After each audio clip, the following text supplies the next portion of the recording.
السلام علیکم دوستو، میرا نام ہے اسامہ رشید اور آپ لوگ دیکھ رہے ہیں یوٹیوب چینل انفوٹیک ہب۔ حضرت داؤد علیہ السلام کی کہانی اسلام، عیسائیت اور یہودیت تینوں مذہب میں ہی ایک عظیم تاریخ رکھتی ہے۔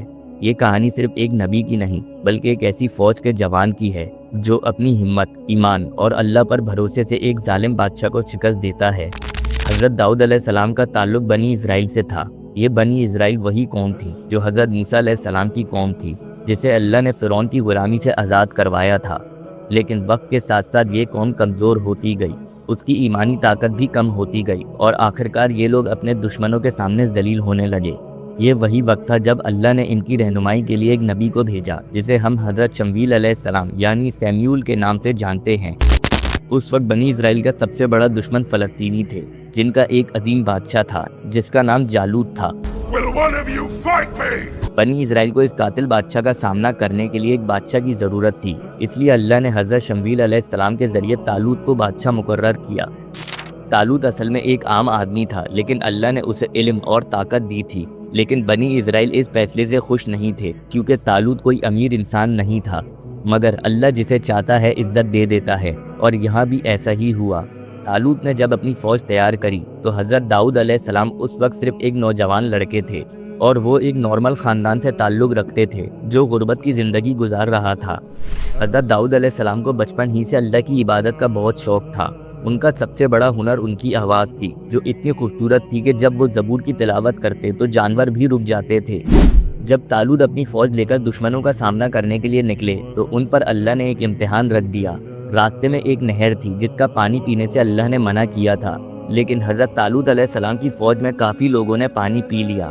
اللہ کی نافرمانی کی وجہ سے ان لوگوں کو فوج سے نکال دیا گیا اور آپ کی فوج بہت تھوڑی رہ گئی۔ لیکن اصلی امتحان تب آیا جب فوج جالوت کے سامنے پہنچی۔ جالوت صرف ایک بادشاہ نہیں بلکہ ایک شہنشاہ تھا جو اپنی طاقت اور حلیے کی وجہ سے دکھنے میں بھی ایک عجیب لمبے قد و قامت کا مالک تھا۔ اس کا قد اکیلے ہی کسی 2 آدمیوں جتنا تھا اور اس کی طاقت اتنی تھی کہ وہ ایک ہی بار میں آدمیوں کو 2 حصوں میں کاٹ سکتا تھا۔ اس کے سامنے بنی اسرائیل کی فوج گھبرا گئی۔ ان میں سے کسی نے بھی اتنی ہمت نہیں تھی کہ وہ اس کا سامنا کر سکیں۔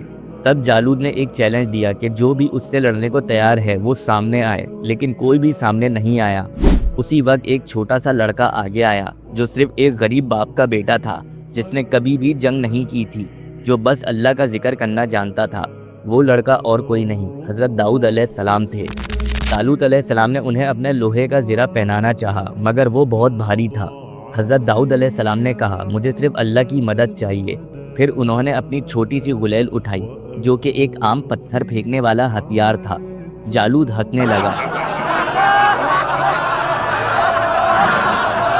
اور کہنے لگا، یہ بچے کو میرے سامنے بھیجا ہے، یہ تو میری ایک ٹھوکر کا بھی نہیں ہے۔ مگر حضرت داؤد علیہ السلام نے اللہ کا نام لیا، اپنی غلیل اٹھائی اور ایک پتھر پھینکا۔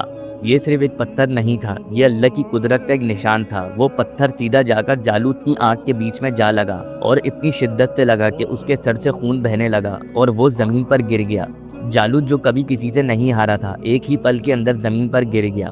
یہ اللہ کا فیصلہ تھا۔ حضرت داؤد علیہ السلام نے اس کا سر کاٹ دیا اور پھر دشمن کی فوج بھاگنا شروع ہو گئی۔ یہ وہ دن تھا جب ایک عام لڑکا ہیرو بنا۔ یہ وہ دن تھا جب اللہ نے ثابت کیا کہ طاقت صرف ہتھیار کی نہیں ہوتی بلکہ ایمان کی بھی ہوتی ہے۔ اور پھر اس کے بعد طالوت علیہ السلام نے اپنی بیٹی سے نکاح حضرت داؤد علیہ السلام کا کر دیا اور آپ بنی اسرائیل کے بہت بڑے بادشاہ بن گئے، اور اس وقت بنی اسرائیل کو ایک بہت بڑا مقام ملا۔